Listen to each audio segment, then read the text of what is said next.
ಪ್ರಧಾನಿ ನರೇಂದ್ರ ಮೋದಿ ಅವರು ಇಂದು ಆಂಧ್ರಪ್ರದೇಶಕ್ಕೆ ಆಗಮಿಸಿದ್ದಾರೆ. ಪ್ರಧಾನಿ ನರೇಂದ್ರ ಮೋದಿ ಇಂದು ಆಂಧ್ರಪ್ರದೇಶದ ಕರ್ನೂಲ್ಗೆ ಆಗಮಿಸಿದ್ದು, ಅಲ್ಲಿ ಅವರು ಒಟ್ಟು 13,430 ಕೋಟಿ ರು ಮೌಲ್ಯದ ಬಹು ಅಭಿವೃದ್ಧಿ ಯೋಜನೆಗಳನ್ನು ಉದ್ಘಾಟಿಸಿದ್ದಾರೆ.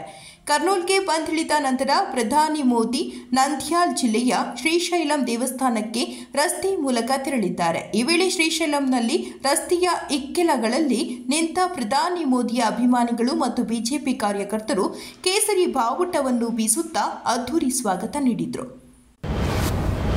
ಇತ್ತೀಚೆಗೆ ಮಹಾರಾಷ್ಟ್ರದ ಜತ ತಾಲೂಕಿನ ಬೇಳೂರು ಗ್ರಾಮದ ಸಮಾರಂಭದಲ್ಲಿ ಶ್ರೀಗಳು ಆಡಿದ ಮಾತಿಗೆ ತೀವ್ರ ಆಕ್ಷೇಪ ವ್ಯಕ್ತವಾಗುತ್ತಿರುವ ಹಿನ್ನೆಲೆ ಇದೀಗ ಕನ್ನೇರಿ ಮಠದ ಅದೃಶ್ಯ ಕಾಡಸಿದ್ದೇಶ್ವರ ಸ್ವಾಮೀಜಿಯ ವಿಜಯಪುರ ಜಿಲ್ಲೆ ಪ್ರವೇಶಕ್ಕೆ 2 ತಿಂಗಳು ನಿರ್ಬಂಧ ಹೇರಲಾಗಿದೆ ಎಂದು ಜಿಲ್ಲಾಧಿಕಾರಿ ಡಾಕ್ಟರ್ ಆನಂದ್ ಆದೇಶ ಹೊರಡಿಸಿದ್ದಾರೆ.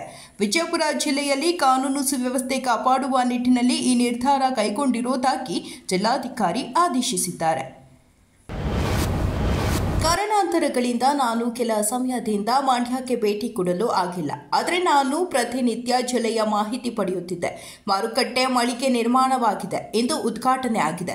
ಕೆಲಸದ ಒತ್ತಡದಲ್ಲಿಯೂ ಜಿಲ್ಲೆಗೆ ಸ್ವಲ್ಪ ಬರಲು ತೀರ್ಮಾನ ಮಾಡಿದ್ದೇನೆ. ಜಿಲ್ಲೆಯ ಜೊತೆಗೆ ರಾಜ್ಯ ಪ್ರವಾಸ ಮಾಡುತ್ತೇನೆ. ಹಲವು ಯೋಜನೆಗೆ ಚಾಲನೆ ಕೊಟ್ಟಿದ್ದೇನೆ ಎಂದು ಎಚ್.ಡಿ. ಕುಮಾರಸ್ವಾಮಿ ಹೇಳಿದರು. ರಾಜ್ಯದಲ್ಲಿ ಕಾರ್ಖಾನೆ ತರಲು ರಾಜ್ಯ ಸರ್ಕಾರ ಸಹಕಾರ ಕೊಡಬೇಕು ಎಂದು ಕೇಂದ್ರ ಸಚಿವ ಎಚ್.ಡಿ. ಕುಮಾರಸ್ವಾಮಿ ಹೇಳಿಕೆ ನೀಡಿದರು.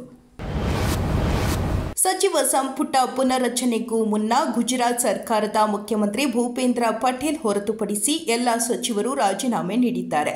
ಮುಖ್ಯಮಂತ್ರಿ ಅವರ ರಾಜೀನಾಮೆಗಳನ್ನು ಅಂಗೀಕರಿಸಿದ್ದು, ಇಂದು ತಡವಾಗಿ ರಾಜ್ಯಪಾಲ ಆಚಾರ್ಯ ದೇವವ್ರತ್ ಅವರನ್ನು ಭೇಟಿ ಮಾಡಿ ಹೊಸ ಸಚಿವ ಸಂಪುಟ ರಚನೆಗೆ ಹಕ್ಕು ಮಂಡಿಸುವ ನಿರೀಕ್ಷೆ ಇದೆ. ಮುಖ್ಯಮಂತ್ರಿ ಭೂಪೇಂದ್ರ ಪಟೇಲ್ ನೇತೃತ್ವದ ಗುಜರಾತ್ ಸಚಿವ ಸಂಪುಟ ನಾಳೆ ವಿಸ್ತರಣೆಯಾಗಲಿದೆ.